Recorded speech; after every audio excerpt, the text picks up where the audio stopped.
Good day, ladies and gentlemen, and welcome to the Baker Hughes Company third quarter 2025 earnings call.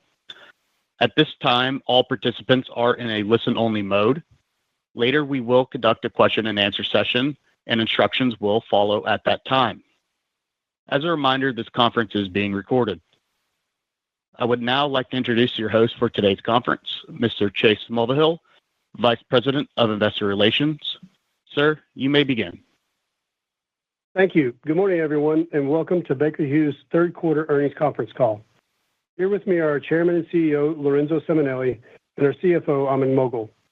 The earnings release we issued yesterday evening can be found on our website at bakerhughes.com. We will also be using a presentation with our prepared remarks during this webcast, which can be found on our investor website.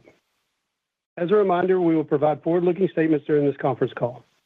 These statements are not guarantees of future performance and involve a number of risks and assumptions. Please review our SEC filings and website for the factors that could cause actual results to differ materially. Reconciliations of adjusted EBITDA and certain GAAP to non-GAAP measures can be found in our earnings release.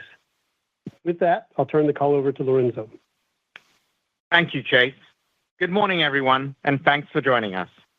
First, I'd like to provide a quick outline for today's call. I will begin by discussing our strong third quarter results. Next, I will highlight key awards announced during the quarter and provide some thoughts on the broader macro environment. Following this, I will share an update on the current progress in the LNG sector.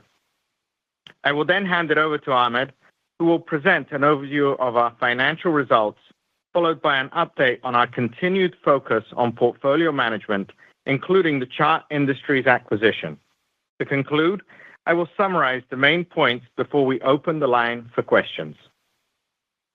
Let us now turn to the key highlights on slide 4.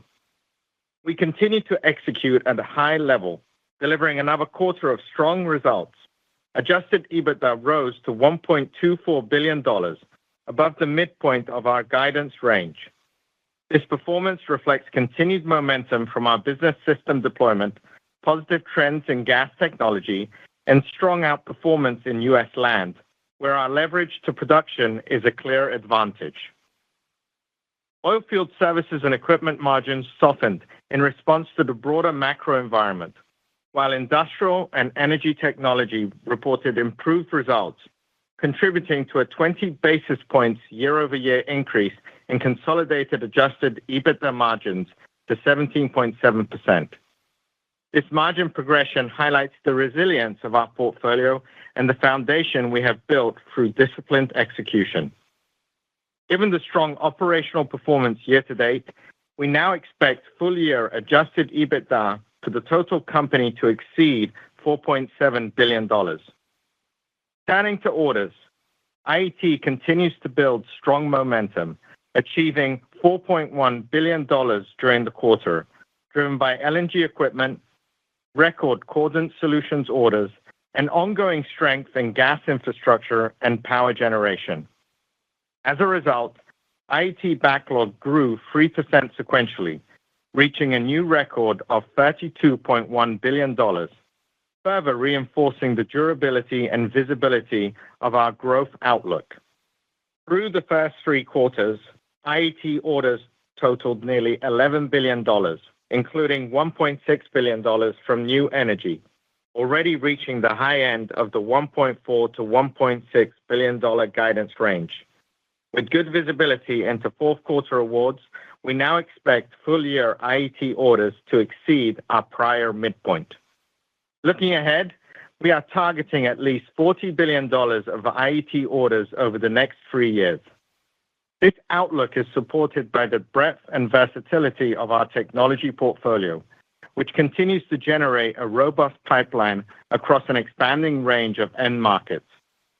We expect growth to be led by gas infrastructure, power generation, and new energy markets, while LNG equipment orders are expected to remain consistent with our solid performance over the past 2 years. In OFSE, subsea surface and pressure systems delivered a record quarter with $1.2 billion in orders, driven by major contract wins in Turkey and Brazil. Turning to slide 5.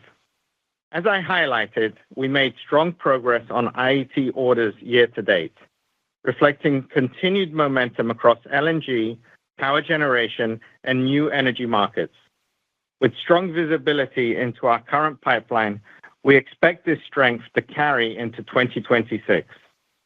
In LNG, we secured over $800 million in equipment orders this quarter, including Trains 3 and 4 of Sempra's Port Arthur Phase 2 and Train 4 of NextDecade's Rio Grande LNG. At Rio Grande, our Cordon Asset Health digital solution is being deployed on the first 3 trains. These awards reflect continued investment in large-scale LNG infrastructure and demonstrate our ability to deliver value by integrating equipment and digital capabilities to reduce downtime and boost availability and production. In power generation, we continue to experience strengthening demand for distributed power, cogeneration, and geothermal solutions throughout the oil and gas, industrial, data center, and geothermal markets.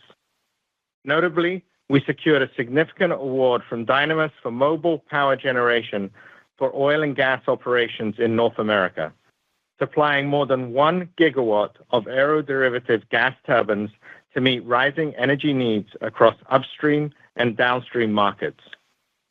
We also made meaningful progress in geothermal power, securing a contract to design and deliver equipment for 5 organic Rankine cycle power plants for Fervo's Cape Station project in Utah. This site will generate 300 megawatts of clean, reliable power, enough to supply approximately 180,000 homes. This builds on our earlier collaboration with Fervo, where OFSE provided subsurface drilling and production technologies. Together, these wins demonstrate the growing relevance of our integrated portfolio for scalable, low-carbon energy solutions. We also signed a collaboration agreement with Controlled Thermal Resources for the 500-megawatt Hell's Kitchen geothermal project in California. As part of this broader trend, we are seeing continued momentum in data center power demand. Year to date, we have now booked more than $700 million in power generation equipment orders for data center applications, led by our Nova LT technology. We remain confident in achieving $1.5 billion of data center orders ahead of our original 3-year timeline, underscoring the increasing relevance of our power solutions in this fast-growing market.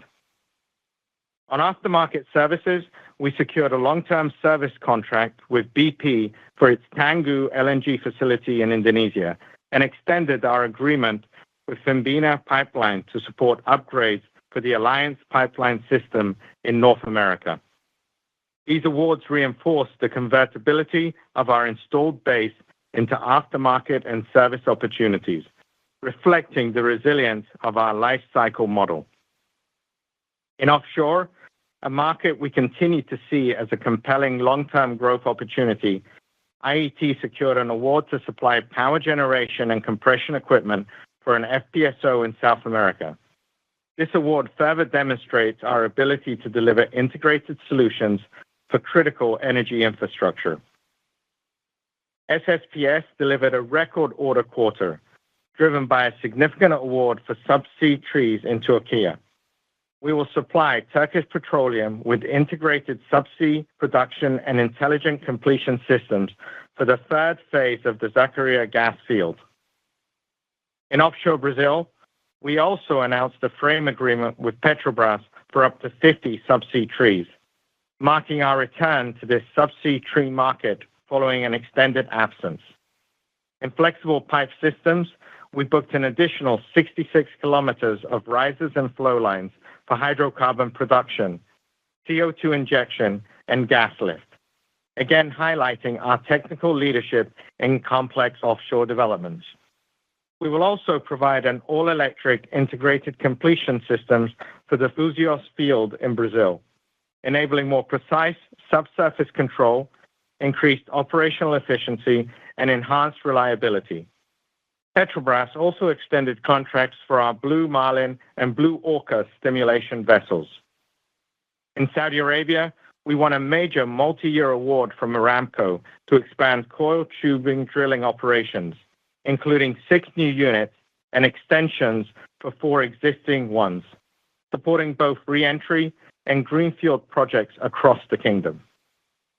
For production solutions, we signed a 5-year extension to provide hydrocarbon and water treatment products and services across Valero's North America and UK refineries.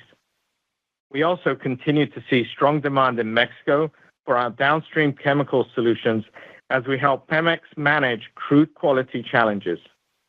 These awards highlight our ability to serve downstream markets as well as upstream and midstream. In ammonia, we booked a major order from Technip Energies for the Blue Point #1 project in Louisiana.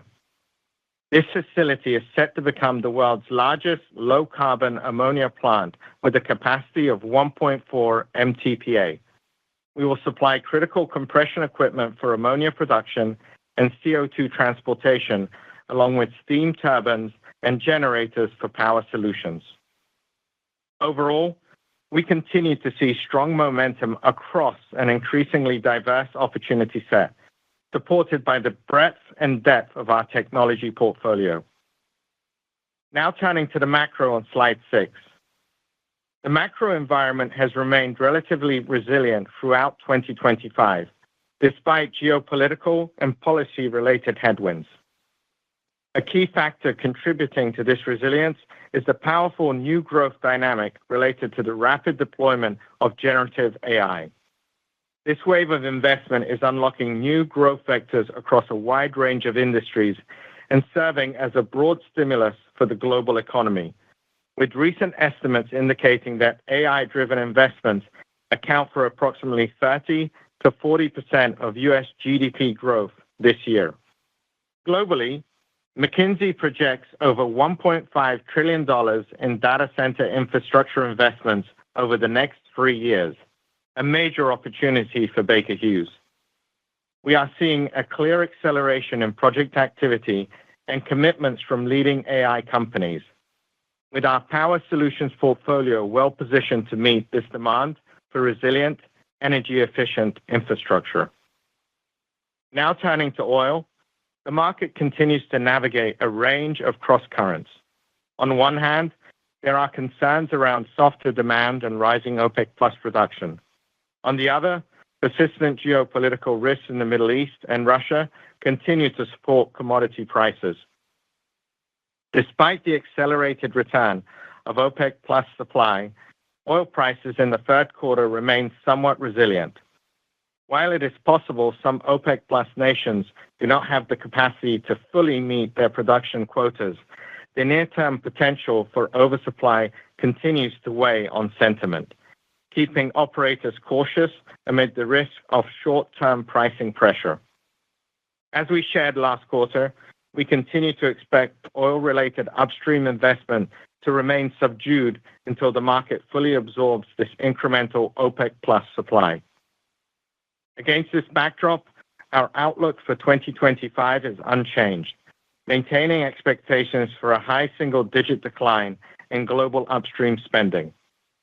Looking ahead to 2026, early indicators point to another year of subdued activity, possibly leading to another year of global upstream spending decline. Longer term, the outlook is more positive, especially internationally and offshore, where substantial investment will be required to sustain production growth in response to rising demand. We also expect continued growth in OPEX-driven upstream investment as operators focus on enhancing recovery rates and extending the life of existing fields. On natural gas, we continue to see growing divergence between oil and natural gas fundamentals. Its abundance, low cost, reliability, and lower emissions set natural gas apart from other fossil fuels. That structural advantage is increasingly reflected in both policy and capital allocation. By 2040, we expect natural gas demand to grow by over 20%, with global LNG increasing by at least 75%. This growth outlook creates a favorable environment for Baker Hughes. LNG demand continues to demonstrate solid growth, increasing by 6% this year, largely driven by a strong storage injection season in Europe, although this was partially offset by softer demand in China. This demand is driving record LNG contracting activity, which is essential for future project FIDs. According to Wood Mackenzie, 84 MTPA of long-term LNG offtake contracts were signed in the first 9 months of the year, surpassing last year's total of 81 MTPA. Over the past 2 years, nearly 75 MTPA of LNG projects have taken FID, with an additional 25 MTPA needed to reach our 3-year target of 100 MTPA. This would increase the global installed base to our long-held target of 800 MTPA by 2030. Beyond this, we see continued growth in the installed base, which I'll address shortly. In summary, we are seeing strong momentum in our key end markets, especially natural gas and AI-driven power, despite persistent headwinds in global trade policy and oil. Our diverse portfolio positions us to manage volatility, and we remain confident in our ability to continue executing against our long-term strategy. Turning to slide 7. Let me take a few minutes to share our updated perspective on global LNG capacity expansion beyond our long-held target of 800 MTPA by 2030. That milestone is now largely supported by projects that have already reached FID, but are not yet commissioned. Looking beyond 2030, we now expect global LNG installed capacity to increase to approximately 950 MTPA by 2035. To achieve this level of capacity, an additional 175 MTPA of projects would need to reach FID by 2031. Our positive long-term outlook is anchored in a simple reality. The world needs more energy.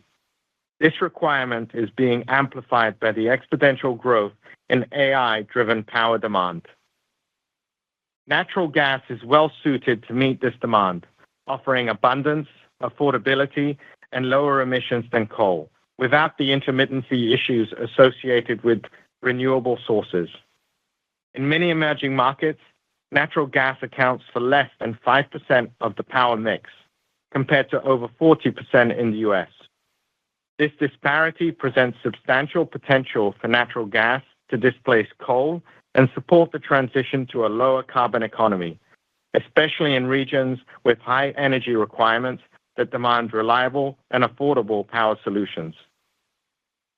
Nonetheless, periods of market volatility may occur due to the non-linear nature of supply growth. Historically, declines in spot prices have encouraged new buyers to enter the market, thereby spurring the next wave of demand and supporting LNG's sustained long-term growth trajectory. Turning to our technology portfolio, this remains a core differentiator for Baker Hughes. Our best-in-class liquefaction solutions pair advanced compression technology with the industry's broadest selection of drivers, including heavy-duty and aeroderivative gas turbines and electric motors. We consistently raise the bar for efficiency, throughput, and uptime, helping customers achieve superior LNG project economics. The LM9000 aeroderivative gas turbine exemplifies this, delivering 44% simple cycle efficiency and setting new benchmarks in performance and reliability for large-scale energy infrastructure projects.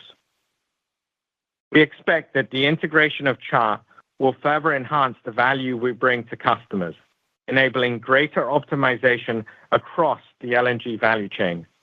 This allows for more efficient project design, improved and better lifecycle economics, which we expect will result in superior outcomes for our customers. Importantly, an increasing installed base supports structural growth over the next decade in our gas tech services business, a key driver of long-term growth and earnings durability for Baker Hughes going forward. These service agreements are critical to ensuring the performance, reliability, and emissions performance of LNG facilities over their full life cycle. Overall, we see sustained LNG growth well beyond 2030, driven by rising global energy demand, the push for decarbonization, and infrastructure expansion in emerging markets. Baker Hughes is well positioned to capitalize on this trend, leveraging deep market expertise, innovative technology, and reliable execution to support our customers with solutions that improve performance, reduce emissions, and enhance project economics. Now, let me summarize the key points before handing it over to Ahmed. The third quarter was marked by strong execution and meaningful strategic progress.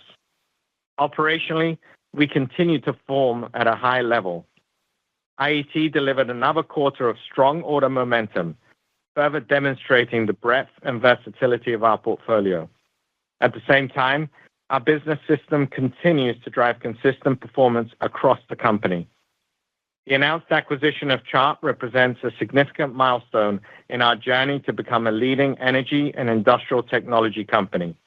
We see substantial opportunity in combining our portfolios, and we expect that the acquisition will enrich our differentiated technology offerings and enhance the value we deliver to customers across critical, high-growth markets. As we announced earlier this month, we are conducting a comprehensive evaluation of our capital allocation focus, business, cost structure, and operations in connection with the pending acquisition of Chart. This evaluation reflects the disciplined actions we have consistently taken over the years to establish a proven track record of driving strong performance and represents a natural progression in our ongoing value creation strategy. We have made substantial progress in driving operational improvements, advancing our portfolio, and delivering leading shareholder returns, and we are confident that we have the right strategy to build on this momentum and continue creating long-term value for shareholders.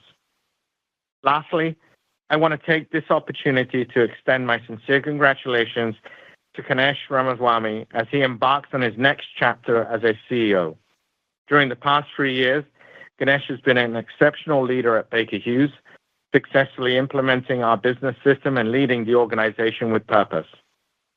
To maintain continuity and sustain progress within IET, Maria Claudia Boras, a seasoned and highly respected executive at Baker Hughes, will step in as interim EVP of IET. With that, I'll turn the call over to Ahmed. Thanks, Lorenzo. Starting on slide 9. As Lorenzo highlighted, we delivered another quarter of strong orders with total company bookings of $8.2 billion, including $4.1 billion from IET. Adjusted EBITDA increased by 2% year-over-year to $1.24 billion, based on revenue growth of 1%, as margins increased by 20 basis points to 17.7%. This performance continues to reflect the benefits of structural cost improvements and continued deployment of our business system, driving greater productivity, stronger operating leverage, and more durable earnings. GAAP diluted earnings per share were 61 cents. Excluding adjusting items, earnings per share were 68 cents. We generated free cash flow of $699 million. For the full year, we expect free cash flow conversion of 45 to 50%, with a typical strong performance expected in the fourth quarter. Turning to capital allocation on slide 10, our balance sheet remains in a very strong position. We ended the quarter with cash of $2.7 billion, a net debt to adjusted EBITDA ratio of 0.7 times, and liquidity of $5.7 billion. During the quarter, we returned $227 million to shareholders through dividends. Our near-term priority is to maintain the strength of our balance sheet in preparation for the closing of the Chart acquisition. On portfolio management actions, I'm pleased to report that we closed the acquisition of Continental Disc Corporation on August 7th. The sale of Precision Sensors and Instrumentation and the creation of the Surface Pressure Control JV with Cactus are progressing as expected, with closing anticipated early next year. When these two divestitures close, they will reduce annual EBITDA by approximately $150 million and generate around $1.4 billion in gross cash proceeds. Turning to the Chart acquisition, we were pleased to receive shareholder approval on October 6th. We're currently working in a number of countries to achieve the customary approvals and continue to expect the deal to close in mid-2026. As stated in the Chart acquisition announcement, our objective is to achieve a net debt to adjusted EBITDA ratio of 1 to 1.5 times within 24 months following the close of the deal. This reduction will be accomplished through a combination of existing cash balances, ongoing free cash flow generation, and proceeds from continued portfolio management initiatives, which are anticipated to yield $1 billion of incremental proceeds. We have formed an integration management office and commenced integration planning with the team at Chart. In the near term, the focus is on harmonizing systems and processes, supply chain, commercial, and operations structured across 14 dedicated work streams. This disciplined and targeted approach is designed to enable a seamless integration and position us to realize the full $325 million in anticipated cost synergies. Our early collaborations have demonstrated that both organizations possess aligned cultural values, prioritizing the customer at the core of all activities. The integration planning team is directed by the principle of making decisions that support the future enterprise and prioritize value creation while also acknowledging the strengths and capabilities of the legacy businesses. In addition to the significant cost synergies, we're excited about the commercial opportunities enabled by the combined product and technology portfolios. The combination expands Baker Hughes' capabilities in key growth markets such as LNG, data centers, gas infrastructure, hydrogen, and CCUS, while also enhancing our ability to deliver differentiated value-added solutions to customers. Let's now move to our segment results, starting with IET on slide 11. During the quarter, we secured IET orders totaling $4.1 billion, including more than $800 million of LNG equipment and a second consecutive record for Cordon Solutions. With a book-to-bill of 1.2 times for the quarter, IET achieved another record RPO of $32.1 billion.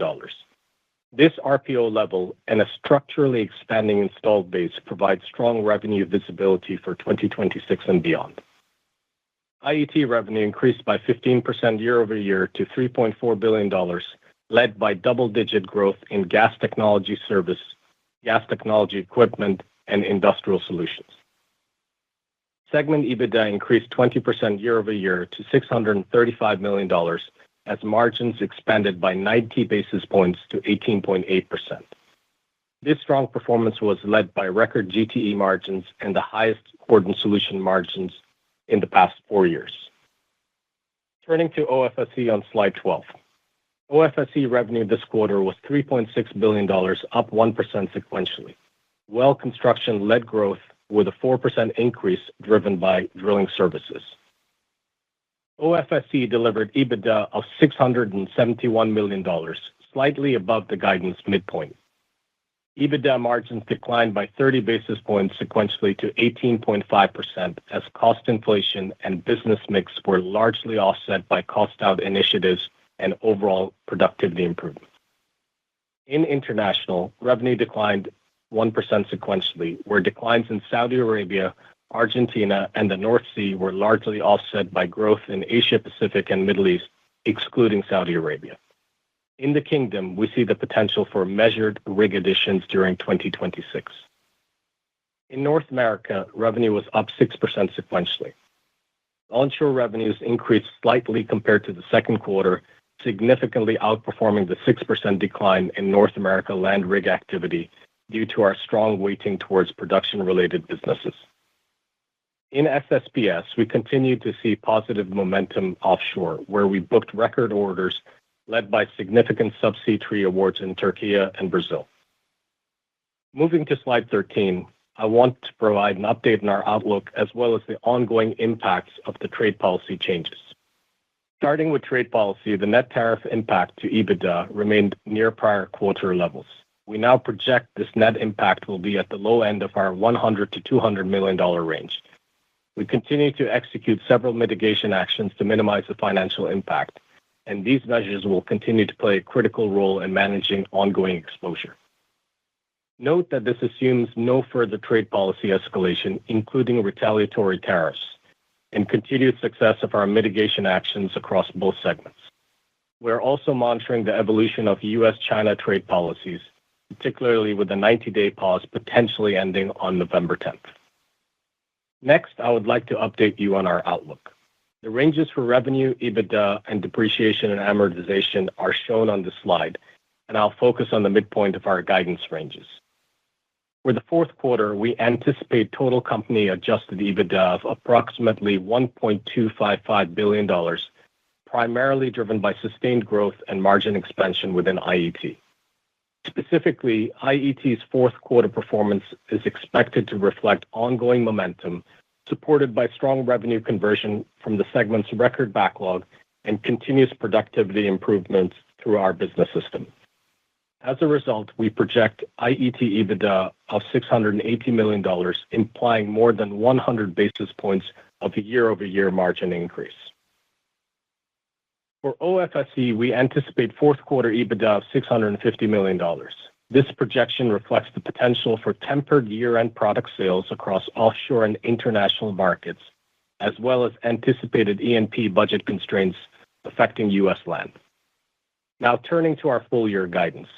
We have updated the ranges to include actual year-to-date results and the fourth quarter guidance.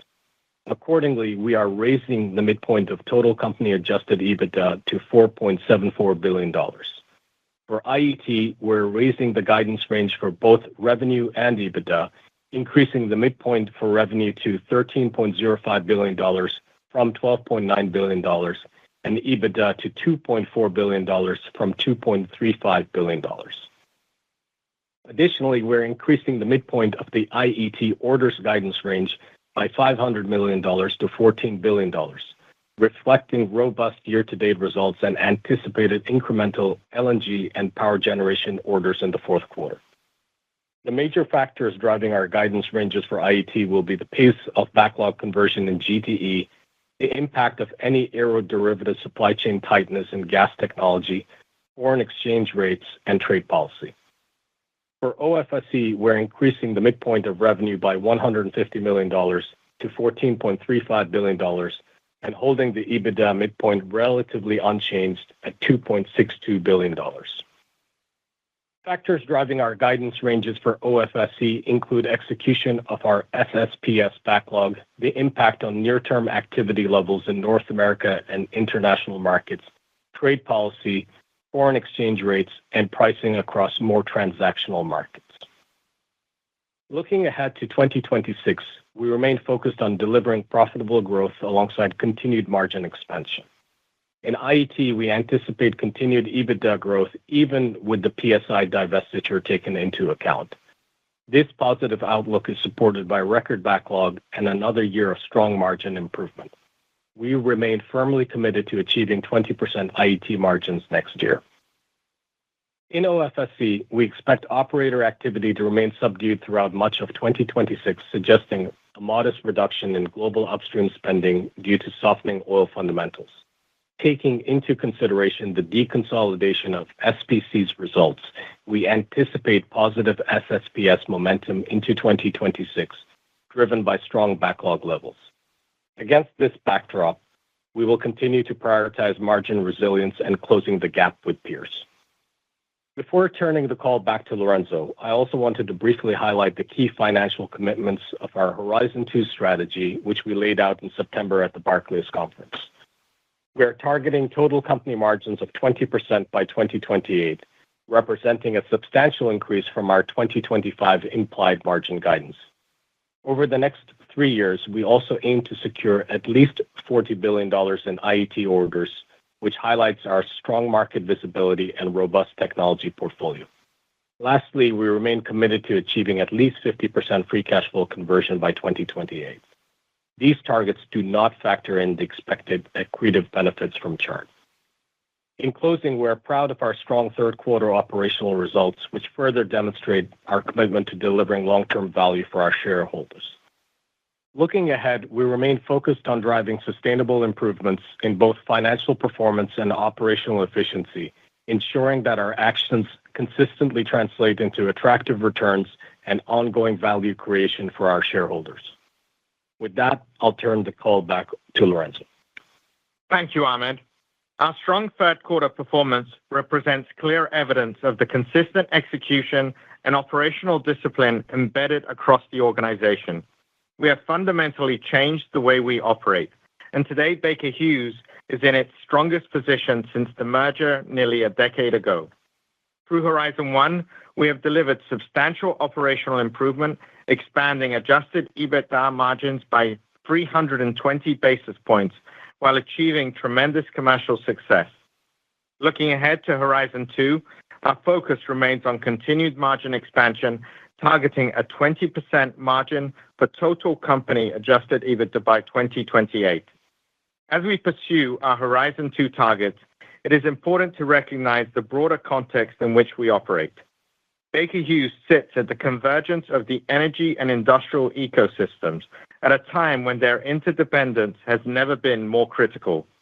The rise of AI is a transformative force, driving both productivity and energy consumption.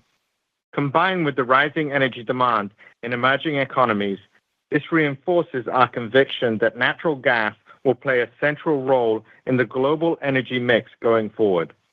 This is the age of gas, and Baker Hughes is well positioned to benefit. The Chart acquisition further expands this runway and is expected to enhance both our revenue growth profile and long-term margin expansion opportunity. We have outlined the significant commercial opportunities ahead, as well as the levers to continue driving margin expansion and ultimately delivering stronger shareholder returns and meaningful, sustained value for our customers and shareholders. As we look to the future, we are encouraged by the breadth of the opportunity in front of us. With our disciplined strategy, expanding technology portfolio, and team fully aligned, we believe Baker Hughes is well positioned to deliver long-term value at the intersection of energy and industrial markets. To conclude, I want to thank the entire Baker Hughes team for once again delivering outstanding results. Your passion, discipline, and pursuit of excellence continue to push the company forward. With that, I'll hand it back to Chase. Operator, we can now open for questions.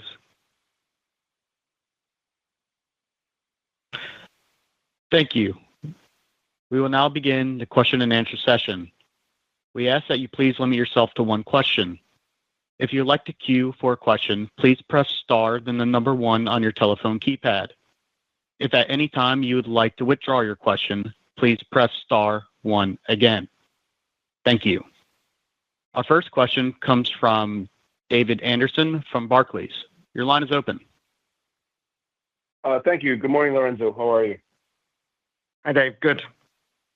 So power has been a huge theme over the last quarter. So it seems to be ramping up in the last month or so. I was wondering if you could please talk about some of the various opportunities you're seeing today and over the next several years in power generation. Obviously, the data center demand for your Nova LT is getting a lot of attention, but the dynamics order today shows how distributed power is also a growing story in the oil patch. Then you mentioned the geothermal opportunities and then also offshore.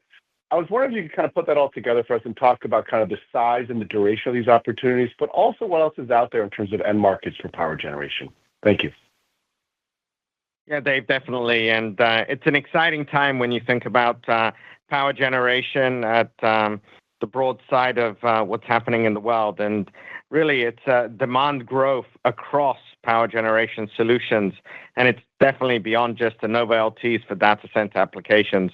When you think of Baker Hughes, we've got an equipment offering that includes generators, synchronized condensers, electric motors, and geothermal solutions that really serve across power and industrial and oil and gas markets.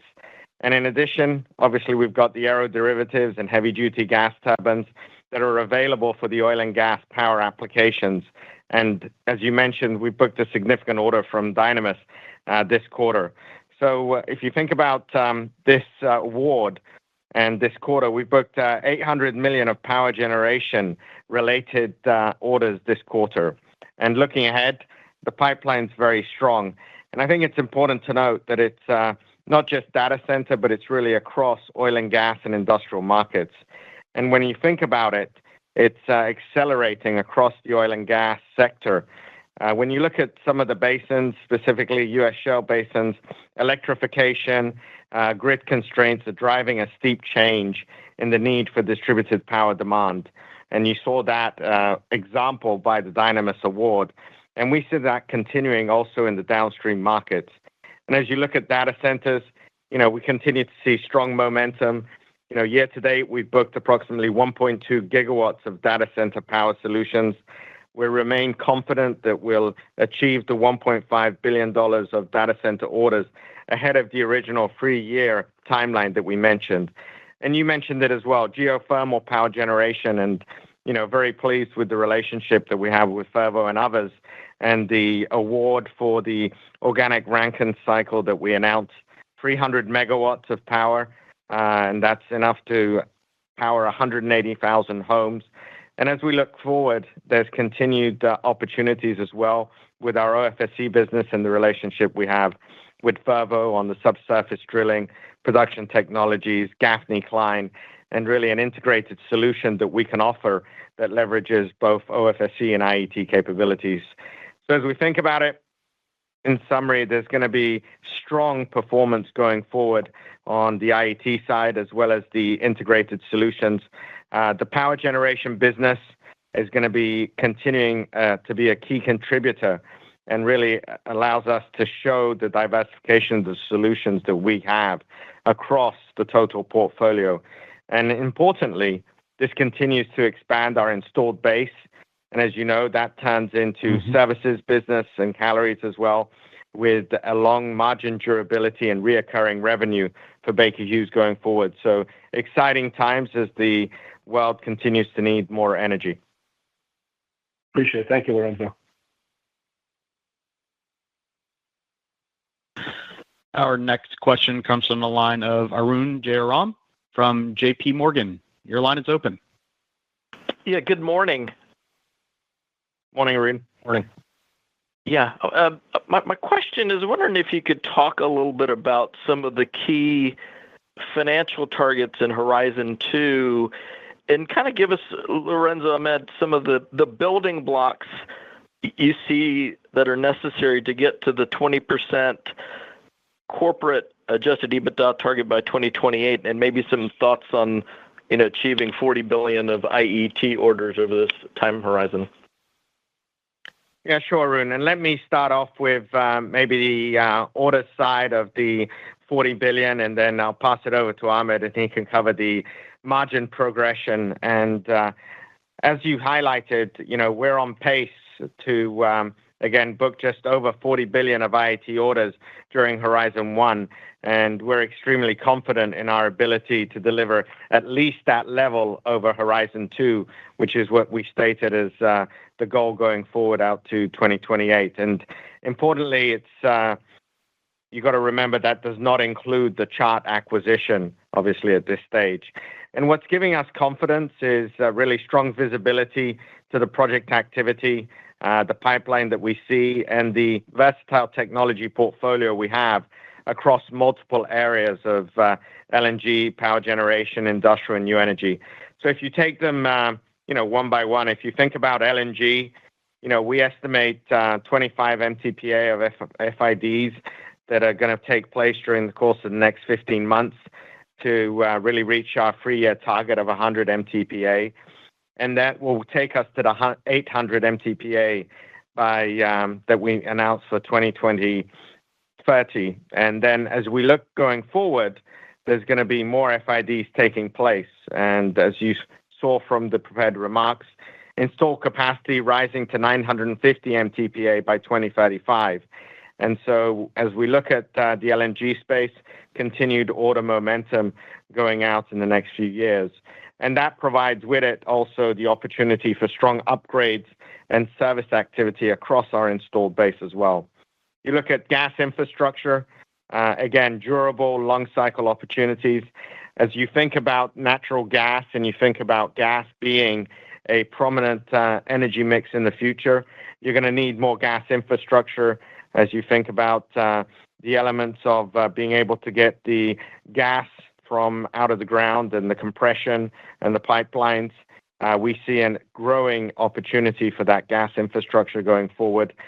On power generation, mentioned it before, again, the step function change in demand for distributed power cogeneration, and also geothermal solutions that we mentioned previously also to Dave. And you look at another theme of data centers, again, emerging as one of the key new end markets, and we've secured several awards for our Nova LTs, and we expect $1.5 billion target to be achieved ahead of schedule.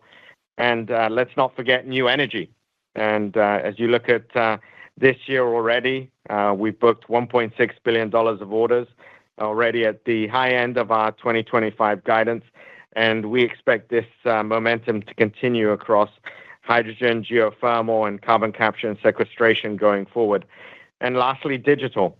You're applying productivity and efficiency across all of this, and our Cordant solutions and the capabilities we have around iCenter and really tracking over 2,000 turbomachinery assets across the globe, continuing to be an opportunity as we go forward in enriching the installed base. So you look at those factors, and it gives us a lot of confidence at the $40+ billion of IET orders in Horizon 2 out to 2028. And with that, I'll hand it over to Ahmed to go through the margin. Yeah, no, thanks, Lorenzo. Look, Arun, as we look at the construct to that margin target and looking at 25, our guidance implies EBITDA margin slightly below 17.5% for the total company.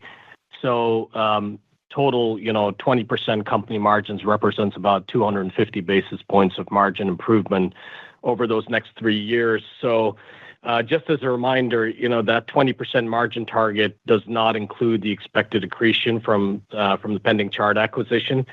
And when we step back and look at it to achieve this margin target, there are two broad buckets at the overall company level, and then maybe I'll give some color on the segment dynamics. So at the total level, continuous improvement, we continue to do that through the Baker Hughes Business System. And that will always remain a cornerstone of how we execute our strategy, consistent execution, cost control and leverage, and process discipline. The other piece to that, and we haven't talked about this much, but AI, I think when we look at it, it allows us to unlock new levels of efficiency and productivity. And we see that as a good tailwind over the next few years. And that goes all the way from enabling functions as well as optimizing supply chain engineering, logistics, and so forth. So this is it's a really exciting area for us. And then you've heard us talk about portfolio optimization, and that will remain a key lever. So over Horizon 1, and specifically when you look at this year, we've made meaningful progress, and we intend to build on that momentum as we enter the Horizon 2 to the next 3 years or so. And in Horizon 2 specifically, we're targeting at least $1 billion in proceeds from non-core asset sales going through the structure, that we laid out in terms of how we assess that, with a focus on reducing that exposure to more cyclical OFSE markets and shifting that, increasing our presence in more industrial-like higher margin areas. So that's at the overall company level. And then when you look at the segments, some color on that for IET, first and foremost, our near-term focus is to ensure that we hit the 20% IET margins next year, so 2026. And then beyond that, we see further upside given the structural growth of the installed base that you're seeing, with the book-to-bills of IET over the last few years, and the strong services pull-through that will allow for, as well as the strong margin rates that are sitting in backlog, and we continue to drive that through the book-to-bills. And then in OFSE, just to round it out, while it's a more challenging upstream market, our priority is to make sure we preserve the margin rates in the near term as we continue to work the cost out actions. And, we've been doing that over the last few years and continue to do that this year. And the focus will be continue to close the margin gap with the peers in this area. And so once the other thing I'd say is once a Chart is closed and integrated, we expect it to be accretive to that 20% margin target. So hopefully that gives you a little bit of color on the building blocks to the margin target. Super helpful. Thanks. Thank you. Our next question comes from the line of Stephen Gengaro with Stifel. Your line is open. Thanks, and good morning, everybody. Morning. So you have the Chart merger pending, and you've done a tremendous amount over the last 5 years, really reshaping the portfolio. And then in early October, you had a press release out, and you mentioned this earlier about performing a comprehensive evaluation of capital allocation, the business costs, and operations in general. Can you talk a bit more about what this entails and what we should expect to hear from Baker over the next couple of quarters? Yeah, Stephen, and thanks for the question. And we've been focused on enhancing shareholder value and accelerating our transformation into a differentiated energy and industrial technology company. The pending acquisition of Chart represents a major strategic milestone in that journey. And with the shareholder approval now in hand, this is the right time to evaluate additional value creation opportunities. And importantly, like you said, this approach is not new to us. Over the last several years, we've consistently been taking action to drive value for our shareholders. And the disciplined approach has translated into tangible results during Horizon 1, with EBITDA margins up over 300 basis points, while EBITDA has increased by approximately 60%, which has helped us to drive significant outperformance for our shares. So we think there's still meaningful upside ahead, and we'll continue the evaluation as we've been, which reflects the ongoing disciplined approach to unlocking additional value creation opportunities. And as you think about what's next, ourselves with the board will continue to explore all the paths to drive shareholder value, carrying out as previously announced, comprehensive evaluation of our capital allocation focus, business cost structure, and operations. And I think, importantly, we want investors to know that we're not resting on our laurels of recent outsized returns. We believe that there's substantial value to be recognized in the near, intermediate, and long term for Baker Hughes shareholders. And we won't speculate today, but we'll keep working through the evaluation and make sure that we continue to increase shareholder value. Great. Thank you for all the color. Our next question comes from Scott Gruber from Citigroup. Your line is open. Yes, good morning, Lorenzo and Ahmed. Hey, Scott. So it's been a couple months. Good morning. So it's been a couple months since the Chart acquisition announcement. You mentioned the integration planning underway. But can you provide some more color on what you can do now through the early close period to really accelerate the time to full synergy capture and accelerate the timing to full integration of Chart into IET? Definitely. And Scott, let me start by reiterating why we continue to be very confident in the strategic and industrial logic of the acquisition. And we believe that this combination is going to significantly enhance the value we can deliver to customers. It really aligns with the IET segment, adding key thermal management and air and gas handling solutions to our portfolio. The combination also expands IET's capabilities in key growth markets, unlocking commercial synergies by offering customers value-added solutions. The breadth and diversity of the combined portfolio is going to allow us to go after aftermarket potential. And again, the aftermarket service opportunity is significant, also with digital opportunities. And so feel very good about the combined portfolio being more industrial and less cyclical, positioning the company to be able to deliver more resilient and consistent long-term performance. And that's going to provide significant revenue synergies as we go forward in the future. And I'll let Ahmed speak to some of the progress to date in setting up the integration team.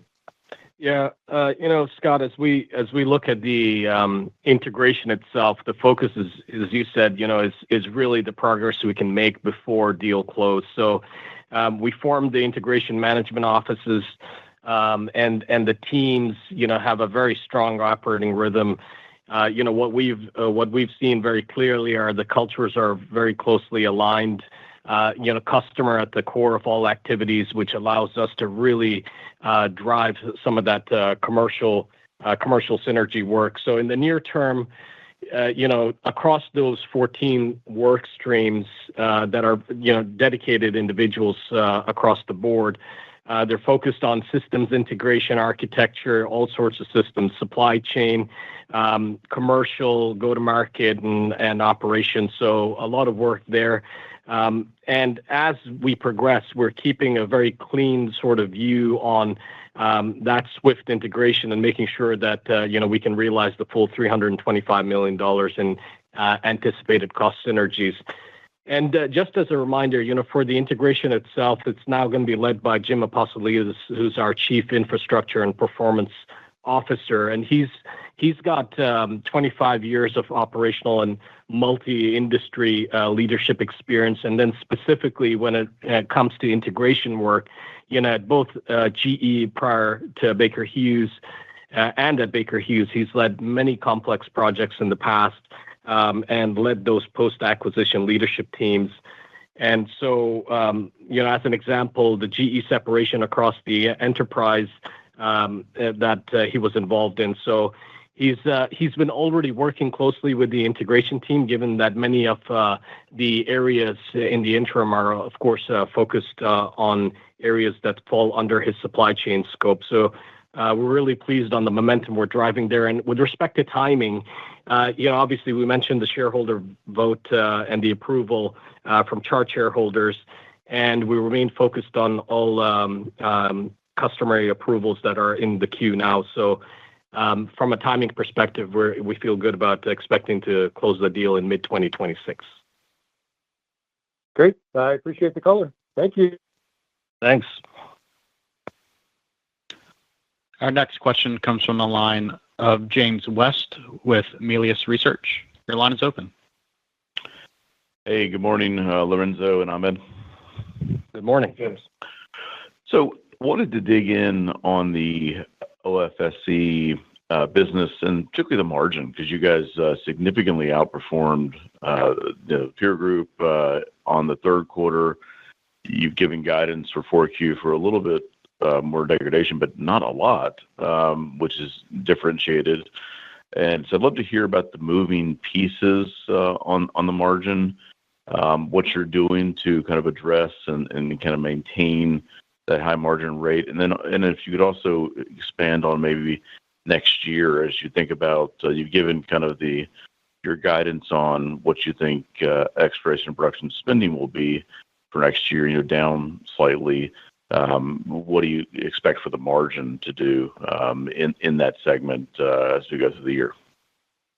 Yeah, James, I'll take that. So, look, we're pleased with how the OFSE team has performed given these market conditions and the resilience that they've been able to drive. So, maybe what I'll do is I'll give an overall and then go a little bit into 3Q, 4Q, and then I'll look forward into 26. So, at the midpoint of our 25 guidance, OFSE margins, we're expecting them to be down 10 basis points despite an 8% decline in revenue. So that just shows the resilience of the work the team's been doing on cost out initiatives that they started late last year, and the continued simplification that Amerino has been driving as part of the overall OFSE organization. So that's what's really helped deliver that year-over-year margin outperformance relative to the peers in this area. And then when I look at the third quarter specifically, that modest margin decline was really driven fundamentally by business mix and a little bit of cost inflation coming through, but the team was able to offset most of that by cost out initiatives and overall productivity that they're driving through the fields and the shops. So that again goes back to the resilience. The fourth quarter, as you mentioned, the midpoint of our guide points to both modest revenue and margin declines, and that's really built up through, I would say, a couple of things. One is typical seasonality in the Eastern Hemisphere, and the other thing is tempered year-end product sales across both offshore and international markets.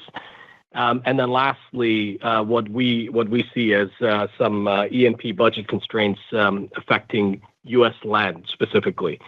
So that wraps up the year. And then when you look into 26, as we mentioned, we expect operator activity to remain subdued throughout most of the year. And that would suggest a modest reduction in global upstream spending due to what we see as the softening oil fundamentals. But, within SSPS, as an example, our strong backlog levels, we expect to drive positive momentum into 2026, excluding the effects of course, the SPC deconsolidation that will happen at the beginning of the year. So stepping back, when I look at this against this macro backdrop, we're gonna continue to emphasize what we've been doing, which is cost efficiency, pricing discipline, and upselling opportunities, and ultimately prioritizing margin quality over volume. So that is the work that's ongoing to make sure we close the gap with the peers in this area. So hopefully it gives you some color, James. Yep, that's great. Thanks, Amit.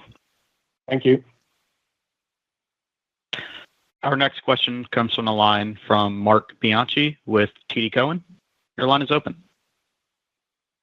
Hey, thank you. I wanted to ask about Nova LT. You had a really good first half here for Nova LT, but it seems like 3Q didn't have much. What are you expecting for Nova LT in 4Q and into 2026? And what's the lead time look like for customers placing those orders? Yeah, Mark, I'll take this one. So, as we've noted, third quarter year to date, we've seen a sharp increase in orders for our Nova LT turbines this year, and that's across not only data centers but also traditional and emerging industrial markets. So the diversity of this industrial gas turbine is one that's really strong. So in total, when I step back and look at it, we probably expect to book over $1 billion of Nova LT orders in 25, with oil and gas applications being roughly 1/3 and data centers and broader industrial making up the difference. And of course, that's a record orders year for Novus by a wide margin, and the pipeline we see is quite strong. So, as we highlighted, the demand for power gen applications is really broad, and we expect it to be quite strong going forward. So, in terms of capacity and how we're supporting this growth, we've been significantly increasing our manufacturing capacity, and we continue to make targeted investment in enhancing the actual performance of the industrial gas turbine, the Nova, including expanding its power range and reducing startup time. So there's a piece around the actual product efficiency, but also overall capacity. So we're seeing strong demand for delivery slots well into 28 and beyond. And so the durability and resilience of the market is quite strong, as we can see from the backlog as well as demand signals we're looking at. And then, of course, the Nova LT, that allows us to drive substantial potential for aftermarket services growth, given it's an industrial gas turbine. As I mentioned, new capacity going in both on the production side, but also supplying spares. And as we expand that install base, that's going to be a key area. So that recurring revenue opportunity, that new unit pipeline, is one that we're very excited about. And we see quite a lot of potential in this specific area. So hopefully, Mark, that helps you a little bit. Very good. Thank you, Amit. That's okay. Thank you. And thank you. That was our last question. I will hand you back to Mr. Lorenzo Simonelli, Chairman and Chief Executive Officer, to conclude the call. Thank you to everyone for taking the time to join our earnings call today, and I look forward to speaking with you all again soon. Operator, you may now close out the call. Ladies and gentlemen, thank you for participating in today's conference. This concludes the program. You may all disconnect.